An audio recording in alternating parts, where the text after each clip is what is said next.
FYF Sports, man, it's Lamont here. We back with another game of the day. Game of the day highlight video. Again, another much anticipated game. Los Angeles Clippers versus the Dallas Mavericks. It's been a tough 3 games, a heated 3 games. These teams have been going back and forth over the last week. Man, they've been putting up a lot of great battles, and today did not disappoint again. Before we get into the highlights, make sure you guys like, comment, subscribe, hit the notification bell. Again, make sure you are actively engaging in all the content. Whether you're hitting us up on Instagram, Twitter, if you got any opinions or takes on some of these games, some of these topics, let us know in the comments. And if you want to come onto the show, don't hesitate to let us know. Just ask. We'll set up a time and date, even if you want to participate in one of the game day breakdown videos. Next up, we're looking for somebody to participate in one of the game day highlight breakdown videos for the Lakers-Portland game coming up. So if you want to participate in that, let us know in the comments. Hit us up, whether it's our email, Instagram, or Twitter. We'll see if we can set that up. We would love to have one of the subscribers participate in that game day breakdown as well. But with regards to today, man, I'm talking about, if you talk about an epic playoff battle, especially out of the first round, man, the Dallas Mavericks are putting up a fight.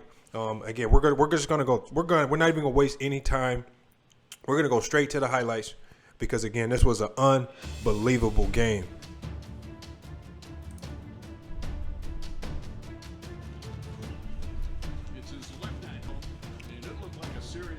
And again, just as he just said, this was a game where Luka Doncic was coming off a very, very serious ankle sprain.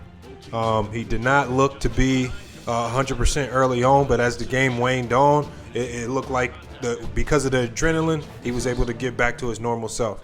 Paul George, man, very, very uneventful game for him. I mean, I expected a lot more out of him. And we're looking at a Clipper team that's at essentially full strength. They have everybody back. There's no complaints. You have Patrick Beverley back. You have Montrezl Harrell back. I mean, you have a few guys that are banged up, but your core guys, your primary guys that you rely on to win games, everybody was there today. And as you see, the Clippers are off to a great start, hot shooting. Paul George was looking as if he was going to have a solid game. It just did not turn out to be that way. And then great defense there with Boban Marjanovic not able to get that entry pass. You got to look to throw that over to Boban. Need to do better there. But again, with regards to Luka Doncic and going to the basket, I mean, I don't know if the Clippers have an answer for him in his drive. Man, he's so physically strong. His ability to shoot the ball from deep, so you have to respect that. But man, they don't have an answer for Luka Doncic when he drives to the basket. We have Lou Williams with another great game today. He really filled up that scoring void that Paul George was unable to give for the most part. But the Clippers, it looked as if the Clippers would be running away with this one. You can see the score right there. Clippers are up 19 in the second quarter. And again, they got their foot on the gas right here. It looks like they could potentially be cruising to an easy victory. What I like about this Dallas team, man, is they don't let up, man. Whether they're down 20, whether they're up 20, they play the same. They play with the same consistency. And this guy right here, Trey Burke, man, I picked him in my fantasy lineup today. He's playing great basketball. Porzingis actually set out this game. So if you don't see in these highlights, he has some knee soreness, had to sit out. So guys like Luka, Trey Burke, and these other guys, Tim Hardaway Jr., really had to step up today and have great games to give Dallas Mavericks a chance.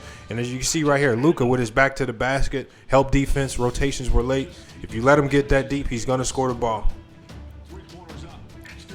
Excellent shooting the ball today, coming off the pick and roll, man. Dallas, I mean, a lot of people were saying that Carlisle deserves to get fired. I highly disagree. He's one of the greatest defensive minds in this game.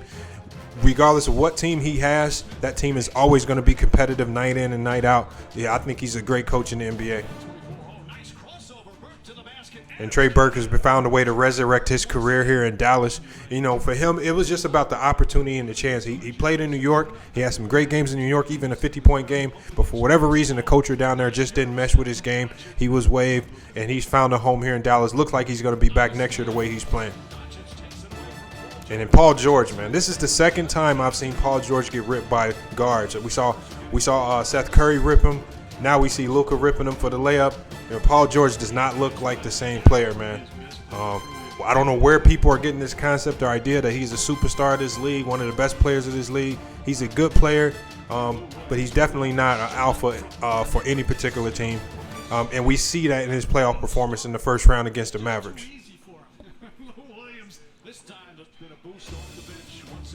Again, Luka coming off that high pick and roll.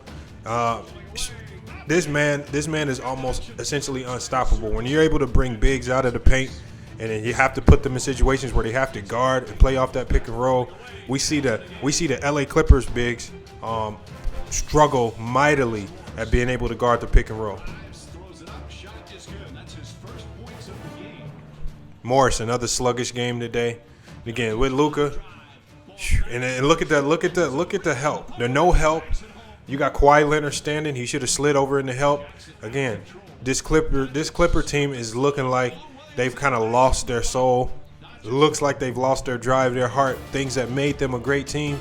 And what's probably happening with the Clippers is the fact that they never really established a lot of chemistry early on. As we see, Dallas has now came all the way back and now went up by 7 with a 116-109 lead.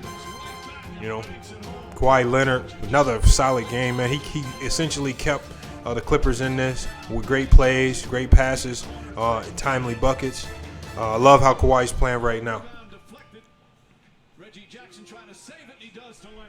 Great save by Reggie Jackson. And again, Kawhi Leonard, timely buckets, really, really bailing the LA Clippers out of these situations.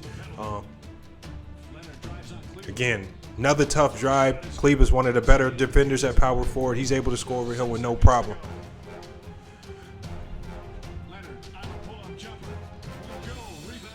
And then this game, this game went to overtime. Really wish Leonard could have knocked down that clutch shot. Tough play. Really, that was your best look in that particular situation with a few seconds on the clock. Clippers had a really strong, at least Kawhi Leonard had a really strong overtime performance. Again, this man is extremely efficient.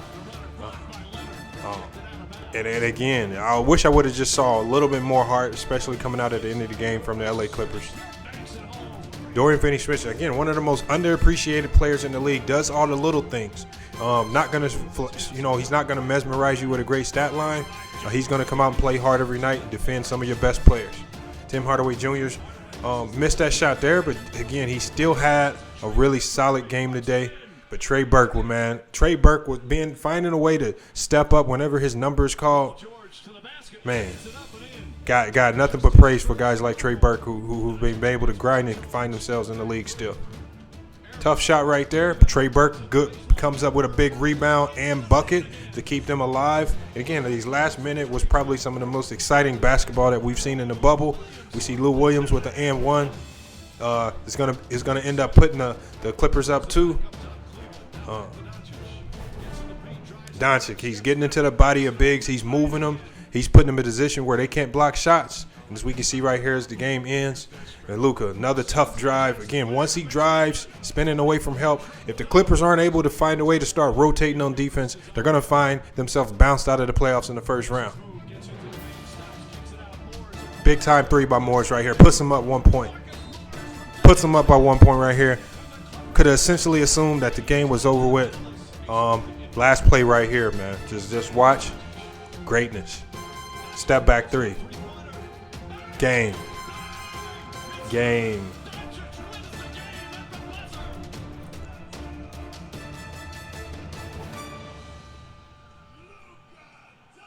Wow.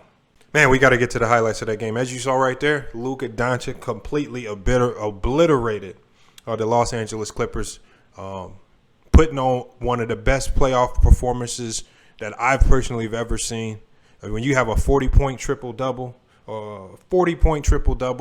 against the best defensive team in the NBA, you're a 7 seed going up against a 2. You're without your second best player, Kristaps Porzingis. You have everything. Nothing really in your favor. Not only that, we're talking about Luka Doncic coming off a serious ankle sprain. This man is playing through these injuries, played without his second best player. This was a game that the Clippers should have won. Having two superstars When you got Paul George, Kawhi Leonard surrounded by a cast of players, when you got 2 players on your bench that are both in the running for 6th man of the year, the Clippers could essentially become one of the biggest disappointments of the 2020 season based on how they're playing. And it's not about talent with the Clippers. The Clippers are playing as if they're trying to coast through the playoffs. They're not taking this Dallas team seriously. As we saw in a number of plays in those highlights, when Luka would drive into the paint, guys would be standing around watching. Not going in to be that extra help defender, not stepping in to take charges. Guys are standing watching, hoping that this team misses shots. And I think you underestimate your opponent, when you go into the game thinking that you're going to win this game because Kristaps Porzingis is not playing. That's when you let your guard down. And the Clippers right now and Doc Rivers right now, they're going to have to go back to the drawing board because now they're in a pressure-packed situation. They're going into a Game 5 where the Dallas Mavericks will have Kristaps Porzingis back, and they're going to have all the confidence in the world. You're allowing this team to see that you really can't play D. You have a lot of good defenders, but you guys don't know how to play team defense. And there's a really big difference in that. You have a lot of good defenders, Clippers, but you don't know how to play team defense. Kawhi Leonard, Paul George, 2 great individual defenders. Patrick Beverley, great individual defender. The same thing with Harrell. Even with Morris. A lot of great individual players. When are you guys going to start putting it together on the defensive end? And the breakdowns that they're having show me that they're not communicating on D. Nobody's talking on D. Doc Rivers is not getting these guys to engage on D. And it looks like, as we saw in the first half, their defense is based on how well they're playing on offense. If they're playing great offense, they're going to play great defense. And as we saw when they struggled offensively, Paul George struggled, Marcus Morris struggled. When these guys struggle offensively, they're not engaged defensively, and it actually costs them the game. We're going to go ahead and break down these stats. We're going to run down the Clippers stats first, man. Kawhi Leonard, great game, just not great enough. 32 points, 9 rebounds, 4 assists. Solid game from him. It's looking like he's going to have to carry more of the scoring load with Paul George kind of disappearing. Pulling that disappearing act again. This disappearing act by Paul George, it does not surprise me. But again, to have a game going to overtime where Paul George only has 9 points, 8 rebounds, and 3 assists, that means you're essentially being a shadow out there. You should not be getting outscored by bench players like Lou Williams, who had to step in and put up 36 just to keep the Clippers in the game. So, again, for all those people out there claiming that Paul George is some superstar player, well, when you look at these numbers right here, this is why that man Paul George has so many first-round playoff losses. This is why, and it looks like he's going to carry on that streak of first-round playoff losses. It looks like he's trying to find a way to carry that streak of first-round playoff losses because if you look at his numbers. For all of those people that are trying to put back Paul George and say he's a superstar, this isn't just one bad game. This isn't 2 bad games. This is 3 bad playoff games in a row where there's no home court advantage and you're playing in a neutral gym against an inferior opponent, a far inferior opponent. It's not like Paul George is having to go, with Dorian Finney-Smith. It's not like he's defensively, individually, he's not going up against individually great players.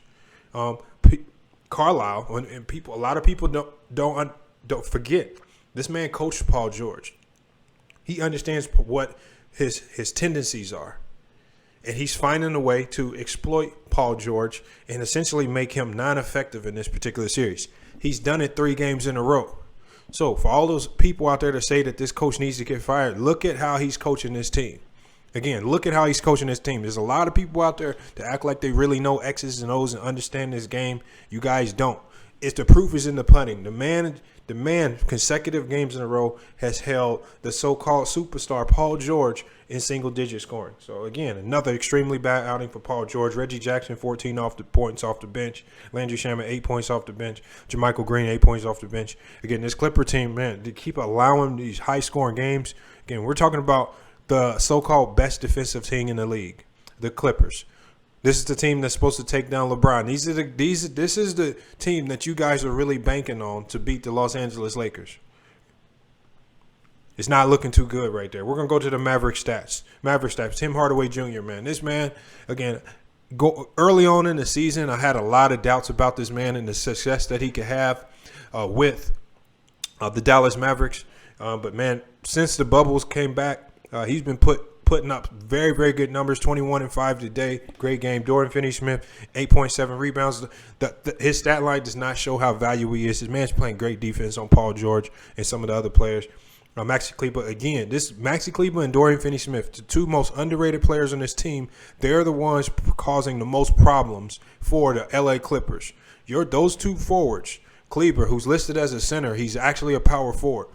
He could defend all positions. Same with Dorian Finney-Smith. These guys have been posing problems for the Lakers or for the Clippers all over the court. And then Luka Doncic, man, 43 points, 17 rebounds, 13 assists. I want to say that again, you guys. Luka Doncic with 43 points, 17 rebounds, and 13 assists. You know, I was having a conversation on Ticket TV the other day. There were people saying that this Clipper team can shut Luka Doncic down. I want you guys to explain to me how he has shut Luka Doncic down. How has Kawhi shut anybody down? The only thing that I've seen in this series, I've seen Luka Doncic go right at Kawhi Leonard, right into his chest time and time again. And because there was no help defense, Kawhi Leonard was just as helpless as any other defender. I don't want to hear this talk. I don't want to hear this talk about Kawhi Leonard being the best player in the league. I don't want to hear this talk about LeBron James being the best player in the league. I don't want to hear this talk about Damian Lillard being the best player in the league. Right now, today, the best player in the NBA is Luka Doncic. He proved it today. Not just with the stat line. It's just how he controlled the game. Again, this team had every reason to give up. Every reason to give up in the second quarter. You can down 20 in the second quarter, they could have just folded without their second best player, without Kristaps Porzingis. Again, this team is built different. This is why Carlisle's one of the better coaches in the league, because when you can calm your team down and when you can get them to stick to the game plan and not panic, even when you're down 20, that just tells you right there you got a good core that you want to keep together. 43 points, 17 rebounds, 13 assists. I'm saying it right now. Today, the best player in the NBA is Luka Doncic. And he's not just done it today. He's been doing it all year. But because we don't like his style of play, because we favor that, because a lot of fans favor that old 90s style of play, he's not doing it the traditional way. We tend to favor guys like Kawhi Leonard, maybe even a LeBron James, or other players in this league, even a Kevin Durant. Kevin Durant's not playing right now. LeBron James is aging. He's not the same LeBron James. And Kawhi Leonard, for as good as he is, he has no passion. He does not look as if he has the passion or love for the game that guys like Luka. When we see the love for the game that Luka has when he scores buckets. I love how he's mixing it up, not backing down from these Clipper players. These Clipper players try to impose their will against him. Porzingis and Luka Doncic are stepping back up. So again, was it a bad thing that Porzingis got ejected that first game? Yes, it was a bad thing. But by him stepping up, jumping right into the mix, when these guys are trying to bully Luka Doncic, what that shows me right there is this team is definitely not scared of the Clippers, and it shows right now. They won a game without their second best player, Steph Curry. Trey Burke, man, get this man big kudos, man. 25 points, five rebounds, 1 assist. This man came in the starting lineup today. And again, you guys need to understand, you know how hard it is to go from not knowing game to game how many minutes you're actually going to play. When this team is actually healthy and he doesn't need to step in, he's probably only playing 15, maybe 20 minutes a night.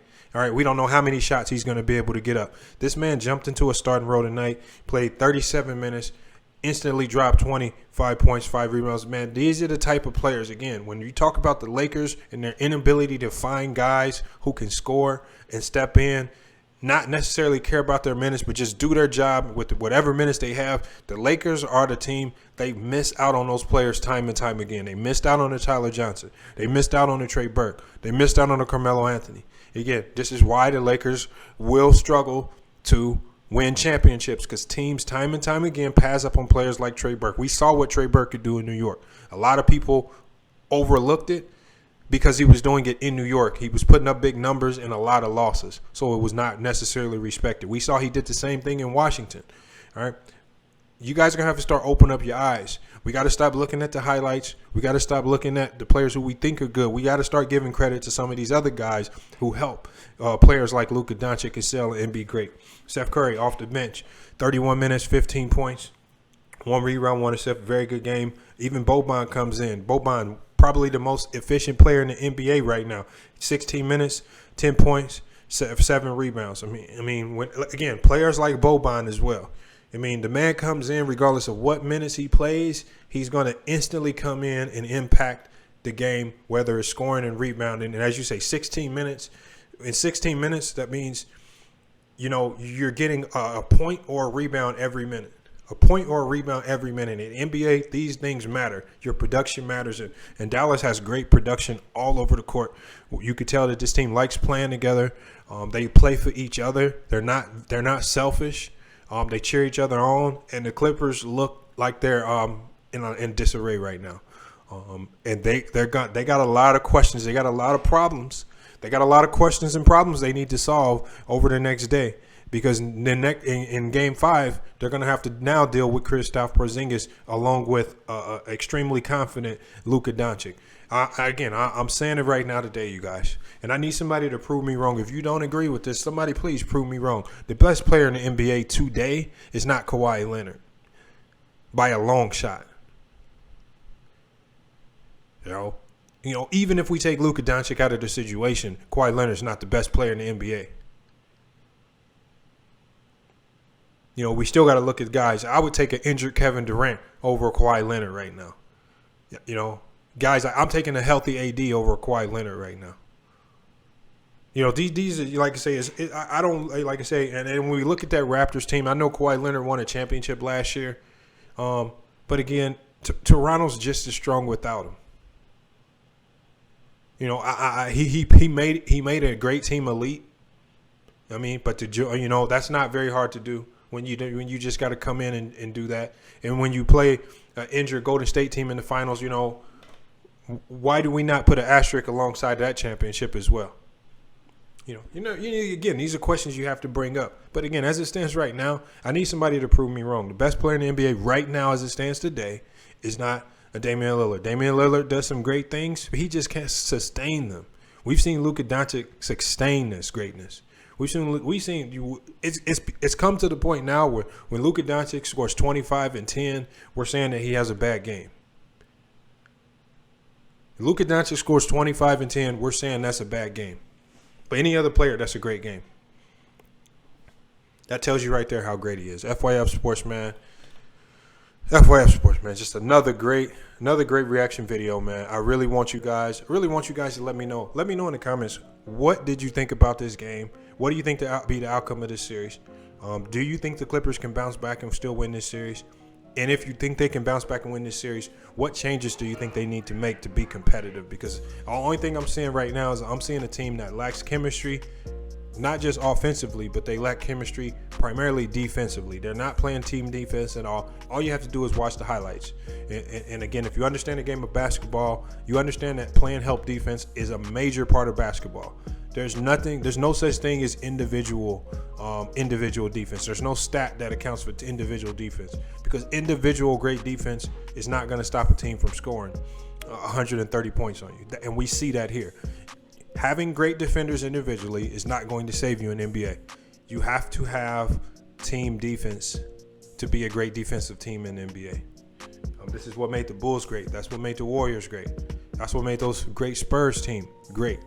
Those coaches preached time and time again about team defense. All right, and you look at those teams across the board. Individually, not a lot of great defenders. As teams, they were great defensively. FYF Sports, another great episode. Game of the day breakdown. We have the Los Angeles Clippers. We have the Dallas Mavericks winning this one at the buzzer in overtime, 135 to 133. We'll be back tomorrow. We'll be doing another game of the day breakdown for the Los Angeles Lakers and the Portland Trail Blazers. It's going to be another great game. Again, if you are looking to do that breakdown with me, you want to get that recorded live, make sure you hit me up in the comments. Make sure you hit us up on Instagram or Twitter. Let me know if you want to participate in that show. And when we record that show, we'll be hitting you up to join us on that show, so we can hear from one of our subscribers' perspective on how they feel about the outcome of that game when it gets here. FYF Sports, another great game, and we're out.